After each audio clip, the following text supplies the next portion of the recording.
ఆయనకి ఉన్న టైటిల్ అభిషేకము. అంటే ఏమి అభిషేకము? ఆత్మ అభిషేకం. దేవునికి స్తోత్రం కలుగును గాక. హల్లెలూయా. ఆత్మాభిషేకము అంటే ఆరాధన. అంటే ఇప్పుడు క్రైస్ట్ అంటే ఆరాధన. ఏంటి అర్థము? క్రైస్ట్ అనగా ఆత్మ అభిషేకము, మాస్ అనగా ఆరాధన. అంటే క్రిస్మస్ అనగా ఏంటి? ఆత్మ ఆరాధన. ఆత్మ ఆరాధన. దేవునికి స్తోత్రం కలుగును గాక. హల్లెలూయా, హల్లెలూయా.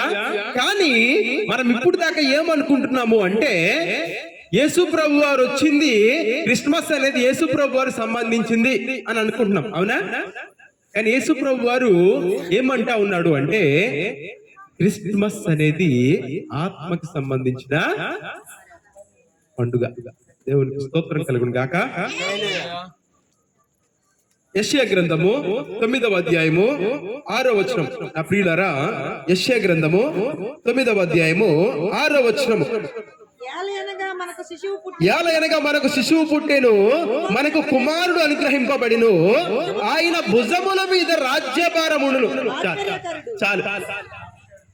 ఆయన భుజముల మీద ఇదేంటి?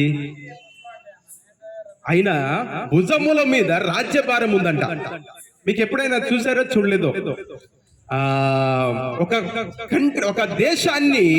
ఒక దేశానికి సంబంధించిన వ్యవస్థను రిప్రజెంట్ చేసే వాళ్ళు ఆ దేశానికి సంబంధించిన చిహ్నాన్ని ఎక్కడ కలిగి ఉంటారు తెలుసా?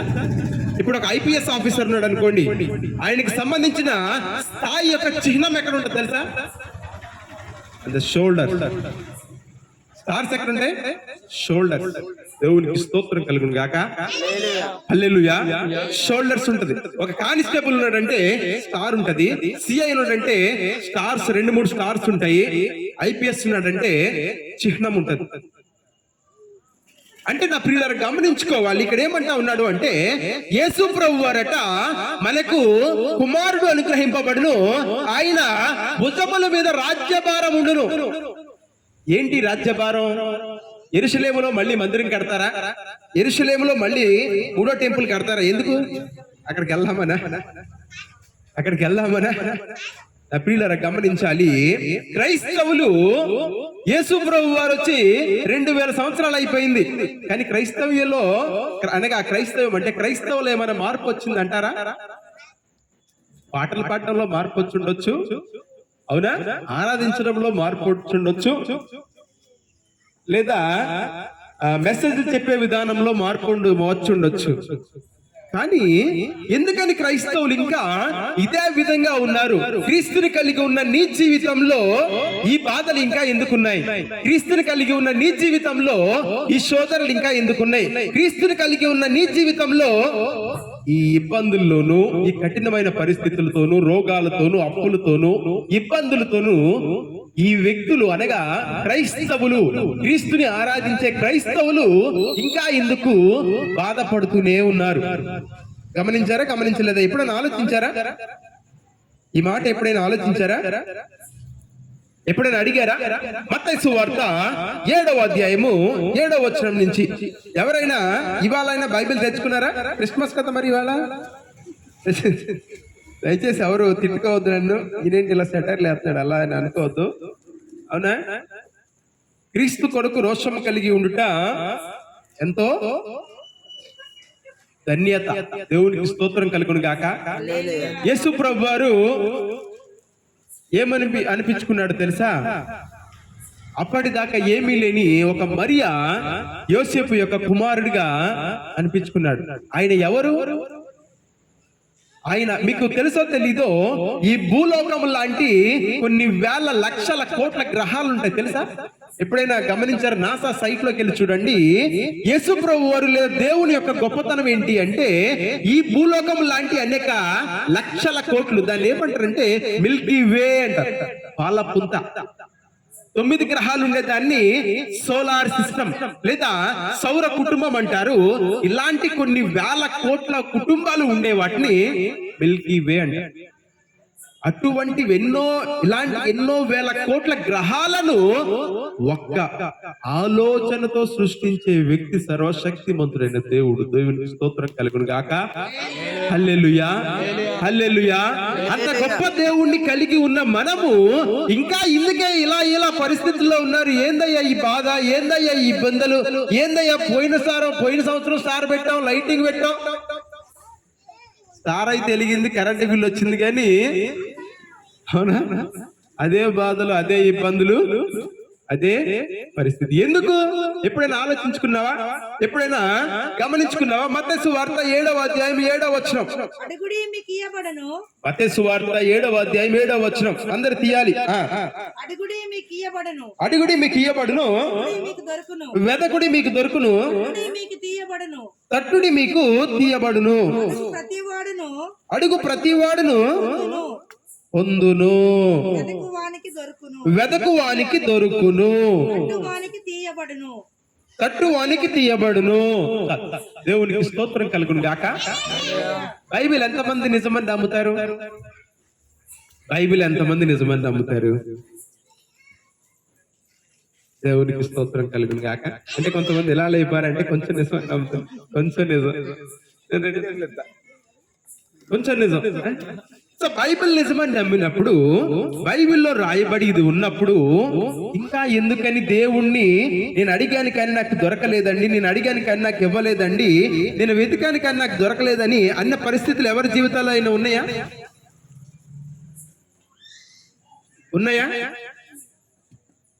ఇంకా స్టిల్ ప్రోగ్రెస్ లో అడుగుతున్నాము కానీ దొరకట్లేదు, కానీ వెతుకుతున్నాం కానీ దొరకట్లేదు, కానీ సమాధానం కోసం చూస్తామన్న పరిస్థితులు ఎవరి జీవితాల్లో లేవా?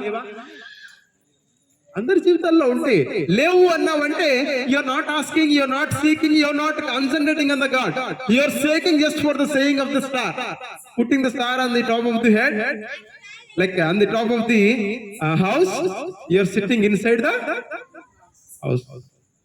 అంటే నేను అడుగుతున్నాను కానీ దేవుడు నాకు ఇస్తలేడు, నేను వెతుకుతున్నాను కానీ నాకు దొరకట్లేదు అంటే సీరియస్ గా తీసుకోవాలి. ఎందుకని?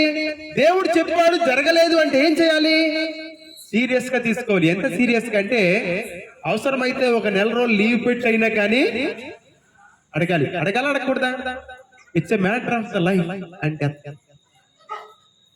నాకు తెలియదు మీ గురించి, కానీ it's a matter of the life and death. ఎందుకంటే నీవు ఇన్ని సంవత్సరాలు భక్తి అనుకుంటున్న భక్తి చేస్తున్నావు, ఇన్ని సంవత్సరాలు భక్తి అనుకుంటున్న విశ్వాసం అనుకుంటున్న విశ్వాసం చేస్తున్నావు, కానీ అది నిజమో కాదో నీకు తెలియకపోతే గనక I say stop, take a break and search seriously, search concentratingly, identify the right way. If you don't, then you should know which way is the correct, then you should know how to search the way. Don't waste your time, don't waste your energy, you have to invest in the right way. ఎందుకంటే you have only one life, you have only one life. ఈ భూమి మీద ఉండడానికి ఒకటే chance. ఎవరికి? అందరికీనా? కొందరికైనా? అర్థమైంది? అర్థం అవ్వలేదా? అందరికీ కాదు, కొందరికే. ఈ భూమి మీద ఉండడానికి ఒకటేసారి ఛాన్స్. ఎవరికి? దేవుణ్ణి నమ్మిన వాళ్ళలో కూడా చాలా, అందరికి ఎక్కువ మందికి, చాలా తక్కువ మందికి మాత్రమే ఈ భూమి మీద మళ్ళీ వచ్చే అవకాశము.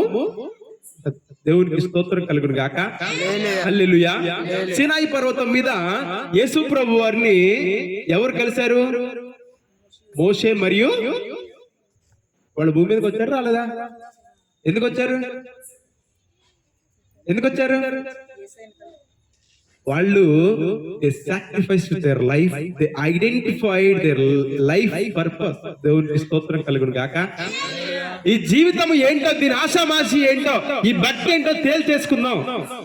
ఎందుకంటే వట్టి భక్తి చేసేటువంటి ప్రయోజనం ఉండదు, కాబట్టి ఈ భక్తి ఏంటో తేల్చేసుకుందాం, నిజమైన భక్తి తేల్చుకుందాము అని వాళ్ళు ఆ త్యాగం చేశారు. ఆ సమయాన్ని, ఆ శక్తిని, ఆ బలాన్ని, ఆ జ్ఞానాన్ని. దేవునికి స్తోత్రం కలుగును గాక. అందుకే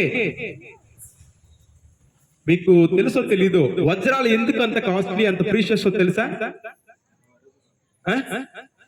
అవి ఎవరో ఒకళ్ళు దాచిపెట్టేసుకున్నారు అందుకేనా? కాదు. బంగారం వజ్రాలు ఎందుకు అంత కాస్ట్లీ అంటే అవి తీయాలి అంటే భూమి యొక్క లోపల భాగానికి ఎంతో లోతైన భాగానికి వెళ్ళి తవ్వి అందులో ఒక టన్ను మట్టి తీస్తే అందులో కొంచెం మట్టి, కొంచెం బంగారం, కొంచెం డైమండ్స్, కొంచెం ప్రీషియస్ మెటల్స్ అట్లా వెళ్తా ఉంటాం. ఒకటేసారి ఇంతలా బంగారం ఎక్కడ లేదా ఒక పెద్ద బంగారు బాల్ ఒకటేసారి దొరకదు.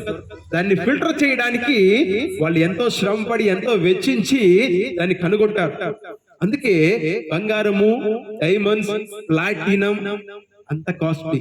దేవునికి స్తోత్రం కలుగును గాక. హల్లెలూయా. 2018లో ఫైనల్ గా దేవుడు చెప్పాడు, నేను చాలా సీరియస్ గా నా పని నేను చేసుకుంటున్నా, ఆఫీస్ లో హాయిగా యుఎస్ వెళ్ళొచ్చా, జాబ్ చేసుకుంటున్నా, మంచి సాలరీ, 1,00,000కి పైగా జీతం, నా ఉద్యోగం నేను చేసుకుంటున్నా. 2018 సెప్టెంబర్ నెల 26వ తారీఖు దేవుడు చెప్పాడు, నీకు నేను పిలుచుకున్నా, నిన్ను పిలుచుకున్నా, నీకు పని అప్పచెప్పా. నువ్వేం చేస్తున్నావు? ఆఫీస్ లో కూర్చుని టక్ కీబోర్డ్ కొట్టేస్తాను టక్. అదే ఎంతసేపు చూసినా అదే డాటా మారుతుంది ఏమన్నా. ఇప్పుడు సింపుల్ ఎగ్జాంపుల్, ఒక డాక్టర్ గారు ఉన్నారు, ఇక్కడ కూడా డాక్టర్ గారు ఉన్నారు అనుకోండి. ఒక డాక్టర్ గారు ఉంటే కేసుల్లో కొత్త కేసులు ఏమన్నా వస్తాయా? అదే కాళ్ళ నొప్పి, అదే తలనొప్పి, అదే ప్రెగ్నెన్సీ, అదే మోకాళ్ళ నొప్పులు, అదే నీ జీవితాంతం అదే ట్రీట్ చేస్తూ ఉంటావు. There will be no change until unless you change your profession, until unless you change your category, until unless you change your line.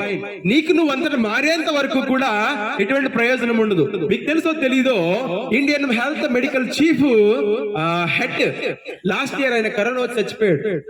ఎవరైనా ఇండియాలో ఉండే డాక్టర్స్ అందరికి హెడ్, ఐసీఎంఆర్ హెడ్, ఐసీఎంఆర్ కదండి, ఐసీఎంఆర్ హెడ్ చూడండి, గూగుల్లో search చేసుకోవచ్చు మీరు. అదేంటి? వ్యాక్సిన్ కనుగొన్నది ఎవరు? అర్థమైందా? అర్థం లేదా? వ్యాక్సిన్ కనుగొన్నది ఎవరు? డాక్టర్స్, సైంటిస్టులు.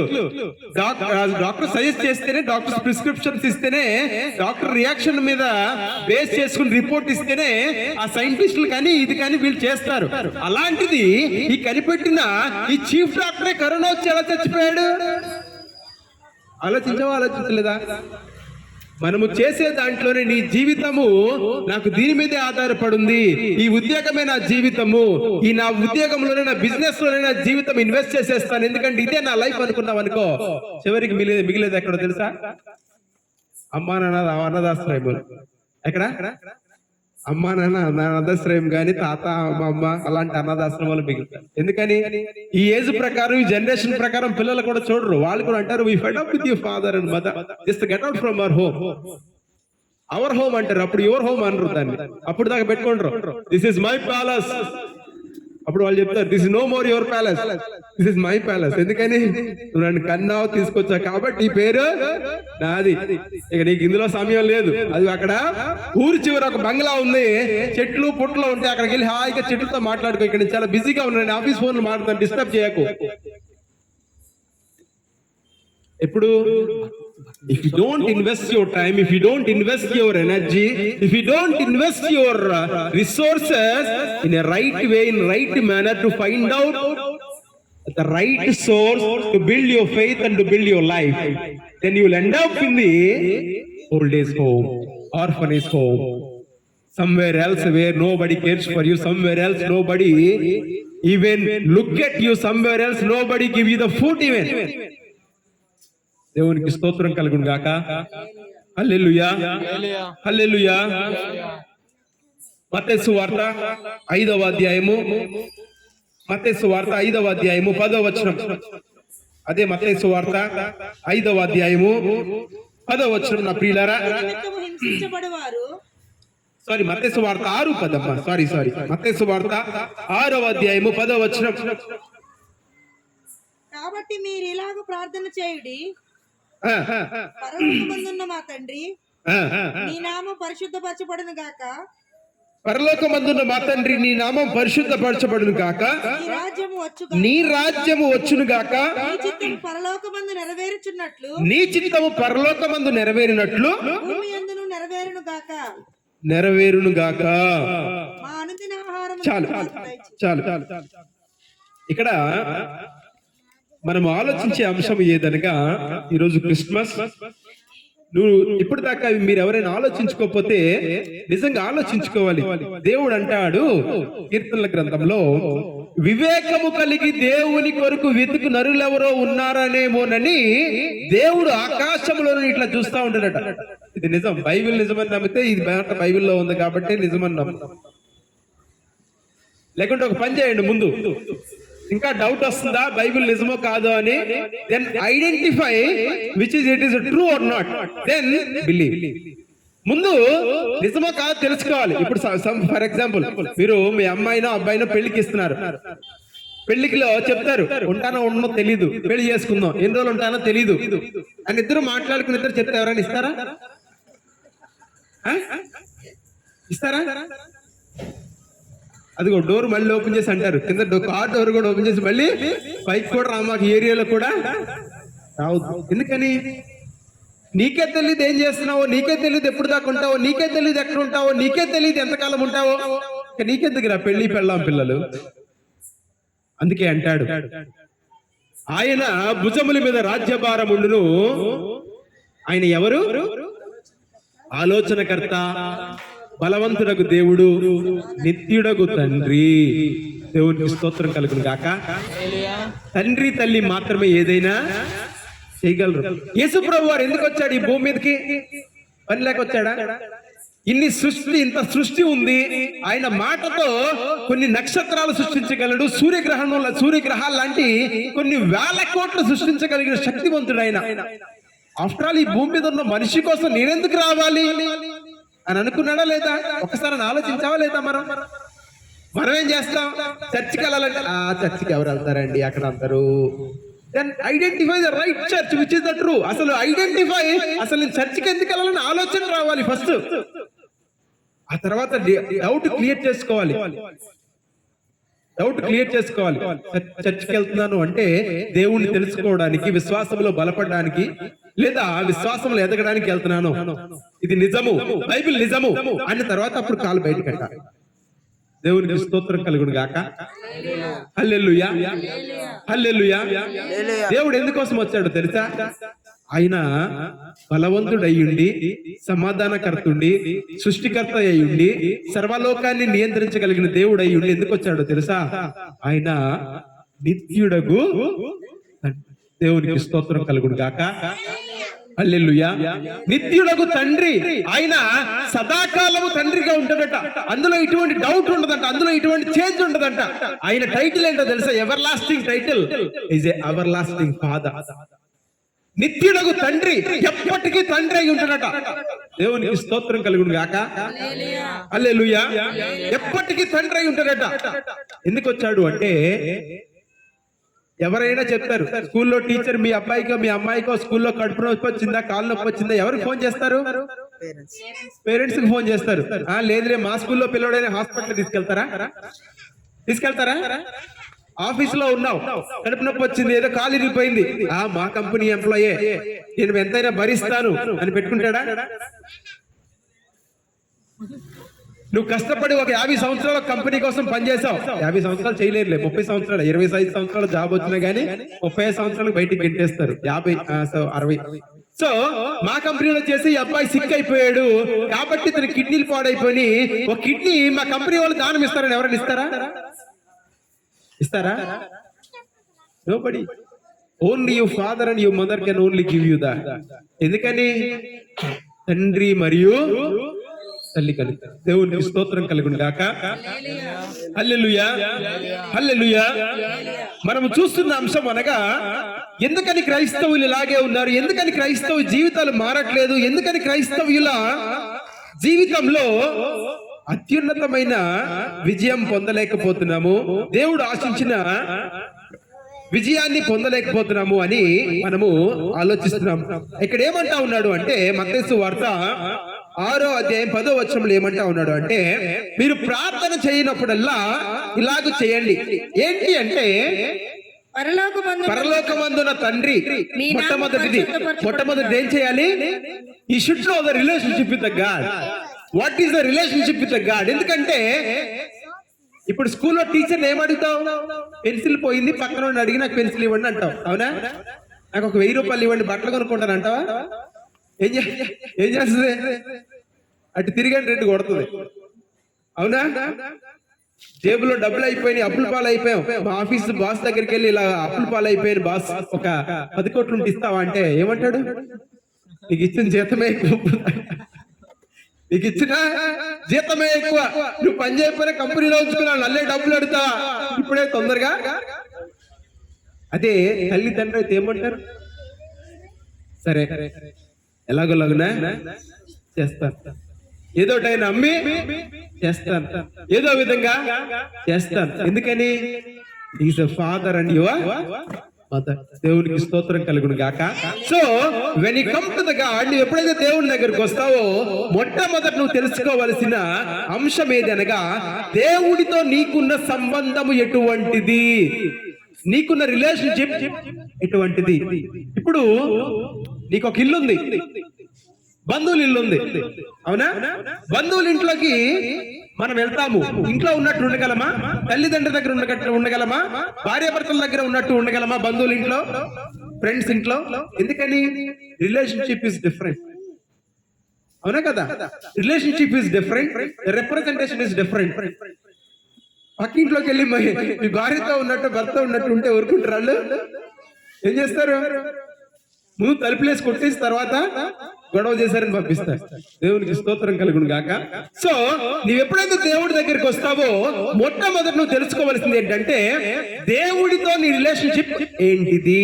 ఏమంటా ఉన్నాడంటే దేవుడు చెప్తున్న మాట ఏంటంటే నీ relationship is father and son relationship, father and daughter relationship. దేవునికి స్తోత్రం కలుగును గాక. హల్లెలూయా. పరలోకమందున మా తండ్రి, పరలోకమందున దేవా, పరలోకమందున సర్వశక్తిమంతుడా, భూమి ఆకాశాలను సృష్టించిన సర్వశక్తిమంతుడా అంటున్నాడా? అనట్లే. ప్రార్థన చేసినప్పుడు ఎలా చేయాలంటున్నాడు? పరలోకమందున మా తండ్రి, పరలోకంలో ఉన్నావు నా తండ్రి, పైన ఉన్నావు నా తండ్రి. You should know that. ఒకే స్కూల్లో మీరు సైనిక్ స్కూల్స్ కానీ మరియు కొన్ని లైక్ అఫిలియేటెడ్ స్కూల్స్ ఉంటాయి. వాటిల్లో చూస్తే కనుక సోల్జర్స్ పిల్లలను మేజర్ పిల్లలు ఉన్నట్టుగా ఇద్దరు ఒకే లెవెల్లో ఉంటారా? ఇప్పుడు ఒక సైనిక్ స్కూల్ ఉంది అనుకుంది ఎగ్జాంపుల్ గా, అందులో సాధారణ లెవెల్ సోల్జర్స్ ఉంటారు. వాళ్ళ పిల్లలను అదే ఆర్మీలో పనిచేసే మేజర్స్, కల్నల్స్, వాళ్ళ పిల్లలు ఒకేలా ఉంటారా? అర్థమైందా? అర్థం అవ్వలేదా? ఉండరు. ఎందుకని? నువ్వు మేజర్ కొడుకువి, మేజర్ కూతురివి అయితే గనక నీకు ఒక స్పెషల్ క్యాన్వాయ్ వస్తుంది, అంటే నీకు ఒక కార్ వస్తుంది, నీకు ఒక బాడీ గార్డ్ వస్తాడు, ఆయన తీసుకొచ్చి స్కూల్లో దింపి వెళ్తాడు, తీసుకుపోతాడు. నువ్వు నార్మల్ చిల్డ్రన్ అనుకో, మీ నాన్న మీ అమ్మ సైకిల్ మీద తీసుకొచ్చి దింపుతారు, స్కూటర్ మీద తీసుకొచ్చి దింపుతారు. నీవు దేవుడి దగ్గరికి వచ్చినప్పుడు ఎప్పుడైతే ఆయన నీ తండ్రి అని తెలుసుకుంటావో నీ ఆలోచన విధానంలో మార్పు వస్తుంది. నీవున్న పరిస్థితిలో నీకు సహాయత లభిస్తుంది. నీవున్న ఆ మార్గములో ఎవరిని అడగాలి అనే నమ్మకము పెరుగుతుంది. దేవునికి స్తోత్రం కలుగును గాక. హల్లెలూయా. పక్కింటి వాళ్ళని నమ్మినట్టుగా ఇంట్లో వాళ్ళని నమ్మినట్టుగా పక్కింటి వాళ్ళని నమ్ముతామా? ఇంట్లో అన్నయ్యని, చెల్లిని, అమ్మని నమ్మినట్టుగా అమ్మని, అక్కని ఒకేలా నమ్ముతారా? మొట్టమొదటి ఎవరిని నమ్ముతారు అధికంగా? అమ్మనే. ఎందుకని? Relationship is different. ఆ సంబంధము వేరు, ఆ సంబంధము వేరు. ఎందుకని అంటే తండ్రి తల్లి నన్ను మోసి నన్ను పెంచి కన్నారు కాబట్టి ఆ సంబంధము వేరు. వీళ్ళలో స్వార్థము ఉండదు, వీళ్ళలో ఎటువంటి ఆశ నన్ను ఒక తప్పుడు మార్గం నడిపించాలనే ప్రణాళిక వీళ్ళలో ఉండదు. కాబట్టి ఎవరి దగ్గరికి ఉత్తమమైన మార్గం అని ఎన్నుకుంటావు? తల్లి మరియు తండ్రి. అందుకే తెలుసుకోవాలి, దేవుడి దగ్గరకు వచ్చినప్పుడు నువ్వు మొట్టమొదట గమనించుకోవాల్సిన అంశం ఏదనగా దేవుడు నీ తండ్రి. దేవునికి స్తోత్రం కలుగును గాక. హల్లెలూయా. దేవుడు నీ తండ్రి. నీ తండ్రి పరలోకంలో ఉన్నాడు అంటే ఈ లోకాలన్నిటికి పైన దేవునికి స్తోత్రం కలుగును గాక. హల్లెలూయా. అన్ని లోకాల కంటే పైన ఉన్నాడు అనగా ప్రతి లోకం పైన అధికారం కలిగి ఉన్నాడు. దేవునికి స్తోత్రం కలుగును గాక. హల్లెలూయా. తర్వాత మాట కూడా చదవండి. నీ రాజ్యము వచ్చును గాక. నీ చిత్తము పరలోకమందు నెరవేరుచున్నట్లు భూమి అందును నెరవేరును గాక. ప్రార్థన చేయనప్పుడల్లా మీరు ఇలాగ చేయండి అని యేసు ప్రభు వారు చెప్తా ఉన్నాడు. ఏమంట అంటే నీ రాజ్యము వచ్చును గాక. ఏంటి రాజ్యము? ఏంటి ప్రభువా నీ రాజ్యము ఎప్పుడు వస్తుంది? ఈ రెండవ రాకడలోనా? కొన్ని యెరూషలేములో ఉందా నీ రాజ్యం? చెప్పు, నీ రాజ్యంలోకి వెళ్తాను అని మనం అనుకుంటాం. కానీ దేవుడు ఏమంటా ఉంటాడో మనము చూద్దాము. ఎందుకనంటే ఎప్పుడైతే దేవుని రాజ్యం వస్తుందో ఆ మాట తర్వాత ఉందో చూడండి, గమనించుకోండి. ఎప్పుడైతే దేవుని రాజ్యము వస్తుందో, ఎప్పుడైతే దేవుని రాజ్యంలో మనం ఉంటామో ఆయన చిత్తము అంటే పరలోకంలో ఏ విధంగా అయితే ఉంటుందో భూలోకంలో అదే విధంగా ఉంటది. దేవునికి స్తోత్రం కలుగును గాక. హల్లెలూయా. అంటే పరలోకంలో ఏ విధంగా ఉంటుందో భూలోకంలో దేవుణ్ణి కలిగి ఉన్న నీ జీవితంలో కూడా అలాగే ఉండాలి. దేవునికి స్తోత్రం కలుగును గాక. నేను చెప్తున్నా, బైబిల్లో ఉంది మాట, రాసుకోండి. ఈ మాట కొంచెం అండర్లైన్ చేసుకోండి, గుర్తుంటది ఎప్పుడైనా. ఎందుకనంటే నువ్వు చెప్పావు కదా ప్రభా, ఎందుకని నీ రాజ్యం వస్తే గనక నీ చిత్తము పరలోకంలో జరిగినట్లు ఎక్కడ జరగాల? భూమి మీద ఎవరున్నారు? భూమి మీద ఎవరున్నారు? కుక్కలు ఉన్నాయి, పిల్లులు ఉన్నాయి, గాడిదలు ఉన్నాయి, పందులు ఉన్నాయి. దాంతో పాటుగా ఎవరున్నా? పరలోకంలో ఎవరున్నారు? అర్థమవుతుందా? అర్థం అవట్లేదా? పరలోకంలో ఎవరున్నారు? తండ్రి ఉన్నాడు. అంటే భూలోకంలో ఎవరున్నారు? కుమారులు మరియు కుమార్తెలు. దేవునికి స్తోత్రం కలుగుతుంది. అర్థమవుతుందా? కన్ఫ్యూజింగ్ గా ఉందా? అర్థమవుతుందా? కన్ఫ్యూజింగ్ అర్థమవుతుందా అన్న వాళ్ళు చేతులు లేపి దేవుని స్తోత్రం చెప్తారా? హల్లెలూయా. అంటే చేతులు లేపని వాళ్ళు అందరూ అర్థం అవ్వట్లేదా? ఓకే.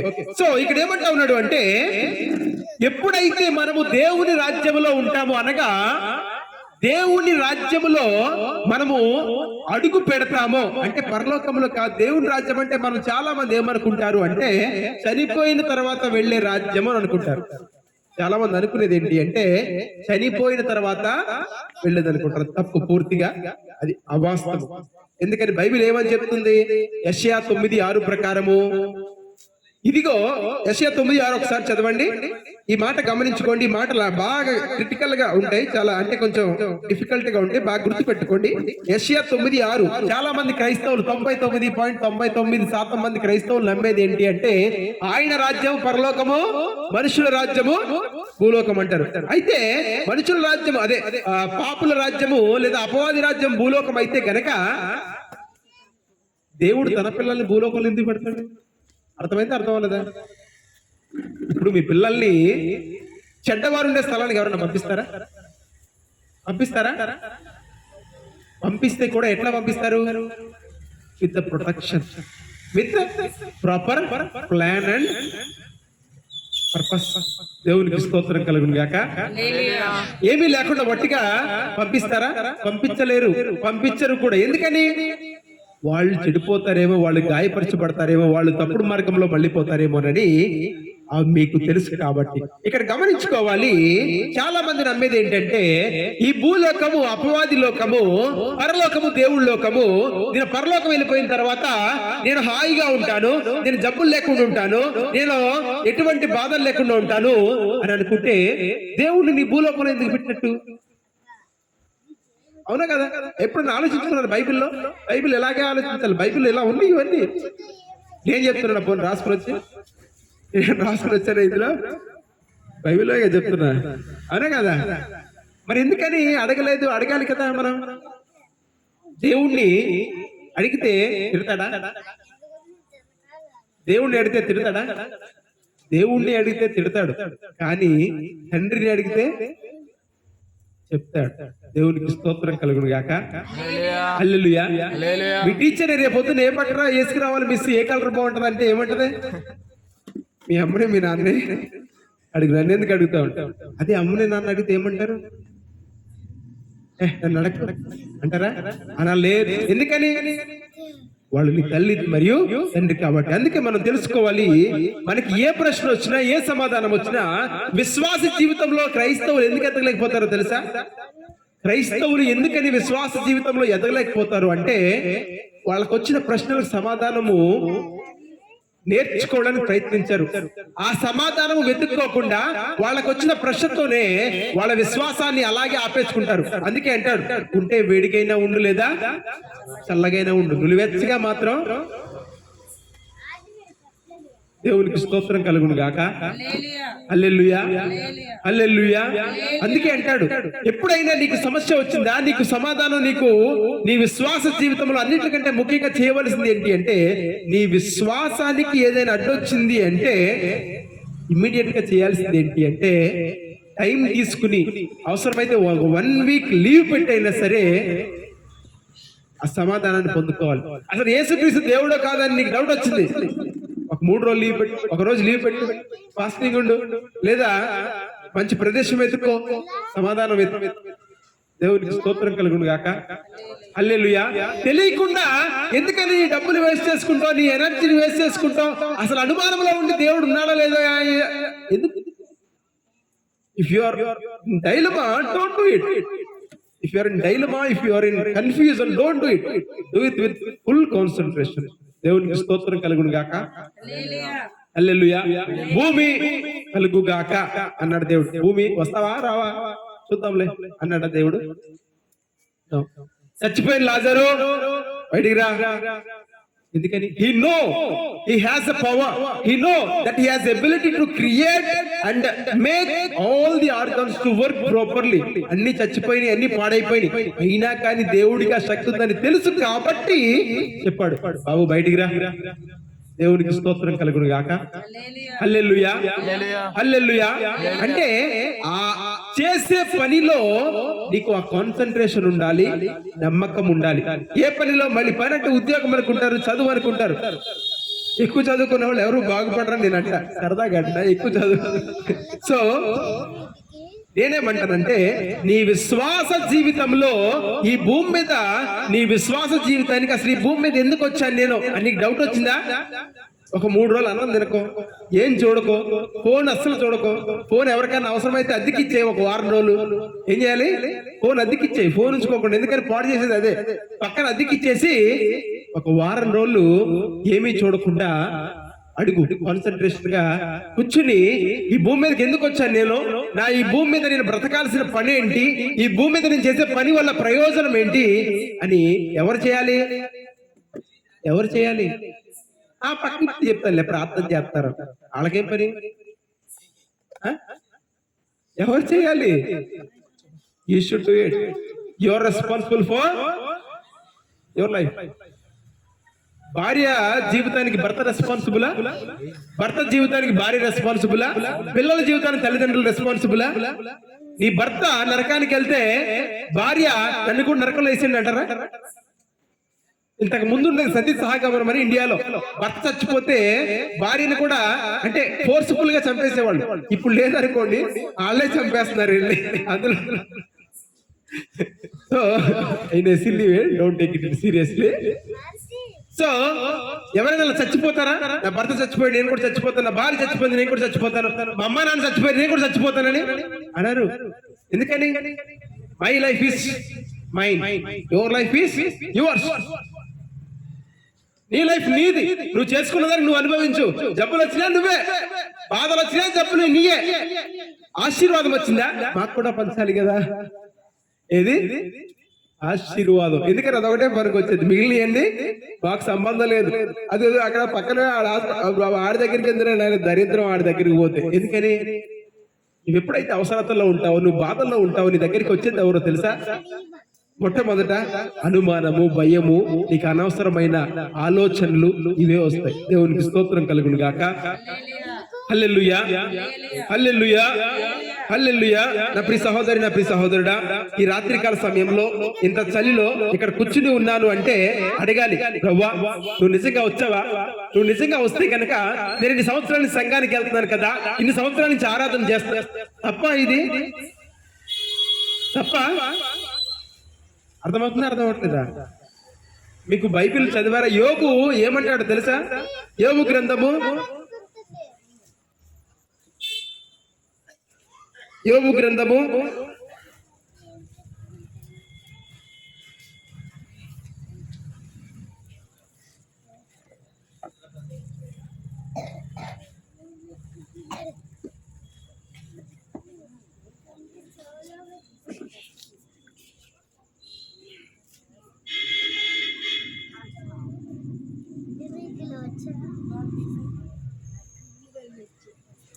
'యోబు గ్రంథంలో ఒక మాట ఉంటుంది అనమాట, చాలా మంచి మాట, చాలా నాకు నచ్చిన మాట. ఏంటంటా ఉంటాడంటే, నేను అది ప్రిపేర్ అవ్వలేదు అన్నమాట. ఏమంటా ఉంటాడంటే, యోబు అంటాడు, ఇదిగో దేవుణ్ణి నాకు కనపండి, దేవుణ్ణి స్వరము నాకు వినపండి, నాకు కలిగిన పరిస్థితికి, నాకు కలిగిన జబ్బుకి, నేను పోగొట్టుకున్న ఈ బాధలకి ఎవరిని అడుగుతాను? సర్వోన్నతుడైన దేవుణ్ణి అడిగి ఆయనతోనే వాదించెదను. దేవునికి స్తోత్రం కలుగును గాక. నీకు విశ్వాస జీవితంలో, నీవు ఉన్న విశ్వాస జీవితంలో, నీవు వెళ్తున్న క్రైస్తవ సహవాసంలో, ఎస్పెషల్లీ క్రైస్తవ సహవాసంలో నీకు డౌట్ వచ్చింది అంటే ఏం చేయాలి అంటే, మొట్టమొదట దేవుణ్ణి అడగాలి. ఎందుకని? ప్రభువా, నేను ఇది చేస్తున్నాను, నా భక్తి వల్ల నాకేమైనా ఉపయోగం ఉందా? నా భక్తి వల్ల నాకేమైనా లాభం ఉందా? నా భక్తి వల్ల నాకేమైనా ప్రయోజనం ఉందా అని అడగాలి. అడగకపోతే కనుక, అడగకుండా అలాగే సైలెంట్ గా ఉంటే గనక కొన్ని వాటికి సమాధానాలు దొరకవు. అందుకే అంటాడు, అడుగుడి మీకు ఇయ్యబడును. తర్వాత ఎవరికి? అందరికీనా? అనుకోవద్దు అందరికి దొరికేస్తే ఏమోనని. అన్నం అడిగితే వస్తుంది, కూర అడిగితే వస్తుందా లేదా, జాబ్ వస్తే వచ్చింది, 1 కోటి రూపాయలు అడిగితే వస్తా లేదండి. ఎందుకు వస్తుంది? బేసిక్ నెససరీ వేరు, అవునా? స్పెషల్ గిఫ్ట్స్ వేరు. అవసరమైనవి మాత్రమే ఇవ్వబడతాయి, కానీ ప్రాముఖ్యమైన వెతికితే మాత్రమే దొరుకుతాయి. దేవునికి స్తోత్రం కలుగును గాక. ప్రాముఖ్యమైనవి, విలువైనవి వెతికితేనే దొరుకుతాయి, వట్టిగా దొరకవవి. ఎందుకంటే అవి చాలా విలువైనవి, అవి చాలా ప్రాముఖ్యమైనవి. దేవునికి స్తోత్రం కలుగును గాక. హల్లెలూయా. మత్తయి సువార్త 6వ అధ్యాయం 10వ వచనం, లాస్ట్ మాట మనం చదువుకుని ముగించేసుకుందాము. కాబట్టి మీరు ఇలాగ ప్రార్థన చేయుడి, పరలోకమందున్న మా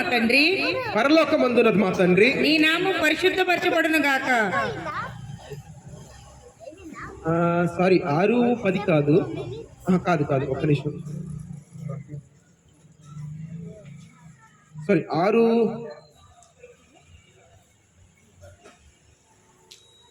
6:33 చదువుతారా?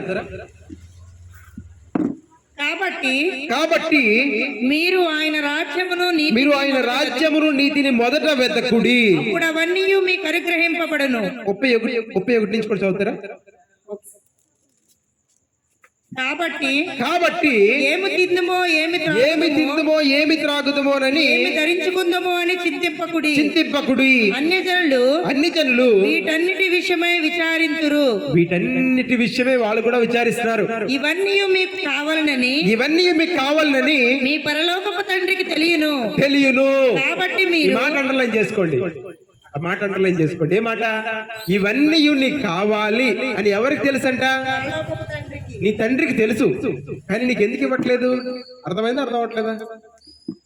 నీవున్న బాధల్లోనూ, నీవున్న ఆ ఇబ్బందుల్లోనూ, నీవున్న అవసరతలోనూ సహాయం చేయాలని దేవుడికి తెలుసు, కానీ ఎందుకు దొరకట్లేదు అని ఆలోచించలేదా?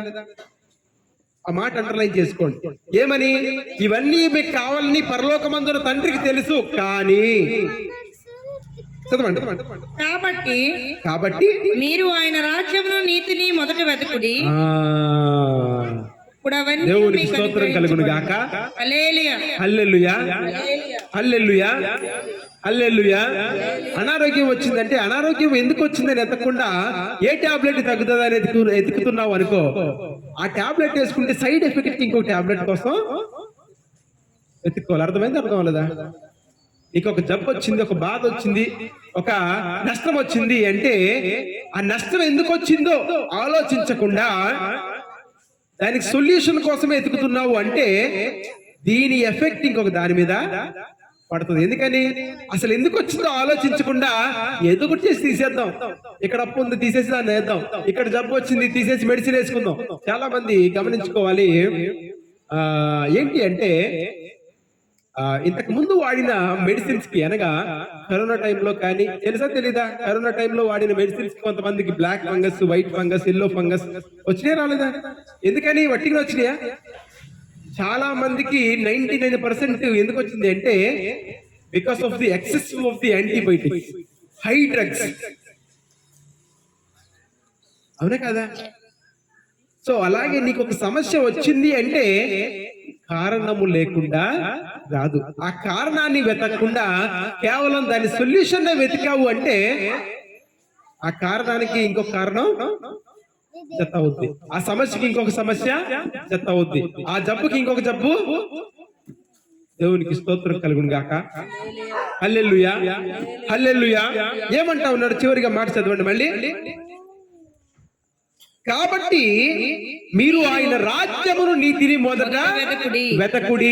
ఆ తర్వాత ఇక్కడి నుంచి అండర్లైన్ చేసుకోండి, ఇక్కడి నుంచే అండర్లైన్ చేసుకోండి. ఏంటి అంటే ఆయన రాజ్యాన్ని, ఆయన నీతిని మీరు మొట్టమొదట వెతకండి, అప్పుడు మీకు ఇవన్నీ ఏవి ఈ భూమి మీద ఉండక కావలసిన ప్రతి మంచిది నీకు అనుగ్రహించబడుతుంది. ఈ భూమి మీద ఒక వ్యక్తి జీవించడానికి, సంతోషముగా దేవుని కుమారుడిగా, కుమార్తెగా జీవించడానికి కావలసిన ప్రతిదీ నీకు అనుగ్రహించబడుతుంది. దేవుడికి తెలుసు, అయినా కానీ ఎందుకు ఇవ్వట్లేదు? నీకు వెతికే మైండ్ సెట్ లేదు. ఎందుకని? నీవెక్కడ వెతుకుతున్నావు? మెడికల్ షాప్ లో వెతుకుతున్నావు. దేవుడు ఏమంటాడు? అసలు జబ్బు ఎందుకు వచ్చిందో వెతుకు, ఫస్ట్ ఆలోచించు అంటే అంత టైం లేదు ప్రభువా. అయితే వెతుక్కో. ఏమంటాడు? నువ్వు నేను అడగకపోతే దేవుడికి నష్టమా? ఇప్పుడు నువ్వు నేను దేవుడికి ప్రార్థన చేయలేదు, ఆయన చాలా బాధపడిపోయి, చాలా నష్టపడిపోయి ఆయన ఘనత తగ్గిపోద్దా? ఆలోచించారు ఎప్పుడైనా? నేను సంఘానికి రాను ప్రభా, అబ్బో దేవుడు ఘనత తగ్గిపోతా ఏంటి? ఆయన సింహాసనం కింద దిగిద్దా? ఈ మైండ్ సెట్ లో ఉన్నావంటే బాగా ఈ మాటలు గట్టిగా వినాలి నీకోసమే. ఎందుకని? నేను చర్చికి రాకపోతే దేవుడికి ఆయనకి ఏమవదు, ఆయన జీతం తగ్గదు, వెళ్తే పెరగదు, సంఘ కాపరికి పెరుగుద్దేమో offering, but there will be no change with the God, there will no change with heaven situation. ఎప్పుడు నేను అలా ఆలోచిస్తే ఏమని, అమ్మో నా భక్తి వల్ల దేవుడికి చాలా లాభం వచ్చేస్తుంది అనుకున్నాం అనుకో, అమ్మో నేను ఎక్కువ ప్రార్థన చేయకూడదండి దేవుడు అంటే ఎవరి మైండ్ సెట్ ఇది? It's a human mind set కాదు, it's a evil mind set. దేవునికి స్తోత్రం కలుగును గాక. ఎందుకని ఈవిల్ మైండ్ సెట్? వాడు ఏమనుకున్నాడు? నేను బాగా వాయిస్తే దేవుడికి మహిమ వచ్చేస్తుంది కాబట్టి ఆ మహిమ నేనే కొట్టేద్దాం అనుకున్నాడు. దేవుడు ఏం చేశాడు? నీవు ఇక్కడికి అదిలే, ఇంకా చాలా మంది ఉన్నారు, నీలాంటి వాళ్ళు వస్తారు, అక్కడికి వెళ్ళరా బాబు అన్నాడు. ఏమన్నాడు? ఎక్కడ పంపించాడు? చాలా మంది వచ్చే ప్రదేశానికి. దేవునికి స్తోత్రం కలుగును గాక. హల్లెలూయా. నా ప్రియులారా, నేటి క్రైస్తవ సమాజము, నేటి క్రైస్తవ సంఘాలు, నేను ఓన్లీ క్రైస్తవ సమాజం గురించే మాట్లాడుతున్నాను. ఎందుకని ఇన్ని సంఘాలు, ఇన్ని ప్రార్థనలు, ఇన్ని ఉపవాసాలు, ఇన్ని బైబిల్ స్టడీస్ లేకుంటే ఇన్ని చేస్తున్నా కానీ ఏంటి ప్రయోజనంలో ఉండట్లేదు? ఏంటి జవాబు రావట్లేదు? ఎటువంటి చేంజ్ రావట్లేదు? ఎప్పుడైనా ఆలోచించుకున్నారా? ఆలోచించాలి, ఎతకాలి. నీకు కావలసిన సొల్యూషన్ ని నీవే వెతుక్కోవాలి. అది దొరికే ప్రదేశానికి వెళ్ళాలి. ఇక్కడ ఒక ప్రదేశంలో ఒకటి దొరకలేదంటే ఏం చేస్తాము? వేరే ప్రాంతానికి వెళ్ళి వెతుకుతారా వెతకరా దొరకలేదు కాబట్టి వదిలేద్దాం, ఇంక లైఫ్ ఎందుకు అంటారా? అనుకుంటారు ఎవరైనా? అలాగే అంటా ఉన్నాడు దేవుడు. దేవుడికి తెలిసినా కానీ నీవు వెతకకపోతే గనక, అంటే నీ కాన్సన్ట్రేషన్ దాని మీద పెట్టకపోతే గనక, నీ దృష్టి మరలించి దేవుని రాజ్యమైన దేవుని యొక్క ఆత్మ మీద పెట్టకపోతే గనక, ఎవరి మీద? దేవుని యొక్క ఆత్మ. దేవునికి స్తోత్రం కలుగును గాక. హల్లెలూయా, హల్లెలూయా, హల్లెలూయా. క్రిస్మస్ అంటే క్రీస్తు మనలో పుట్టడం కాదు, క్రీస్తులో మనము పుట్ట. దేవునికి స్తోత్రం కలుగును గాక. ఎందుకని? క్రీస్తు యొక్క అభిషేకములో మనము పుట్టాలి, క్రీస్తు యొక్క ఆత్మలో మనము పుట్టాలి. అప్పుడే మన శరీరము, మన ఆలోచన, మన బిహేవియర్ ఎలా ఉంటది? ఆ విధంగా ఉంటుంది. ఆఫీస్ లో ఉంటే ఎలా ఉంటది బిహేవియర్? ఆఫీస్ లో ఉన్నట్టు ఉంటుందా? ఇంట్లో ఉన్నట్టు కాళ్ళు రెండు ఎలా వేసుకుని ఇలా పెట్టి కూర్చుంటావా? ఎందుకని? You should know where you are. That's why you should know I am born in Christ. యేసు నాలో పుట్టాడు అంటే ఇట్స్ అది తప్పు. ఇప్పుడు దాకా అందరూ అలాగే అంటారు. యేసు నీలో పుడితే ఏముండదు, ఆయనతో మనం అంటి కట్టుపడాలా, మనతో ఆయన అంటి కట్టుపడతాడా? అర్థమైందా? తెలుసా ఈ మాట? తెలీదా? క్రీస్తుతో మనం అంటి కట్టుపడాలా, లేదా క్రీస్తు మనతో అంటి కట్టుపడతాడా? తెలుసా? తెలియదు. అంటి కట్టడం అంటే బాగా ఫలించే చెట్టుని ఇంకొక చెట్టు కొమ్మ తీసుకొచ్చి దానికి అంటు కట్టుతారు. ఎందుకని? ఈ ఫలించని రకమైన ఈ కొమ్మ ఆ ఫలించే దాంతో అంటు కట్టబడితే దాని లక్షణాలు దీనిలోకి వచ్చి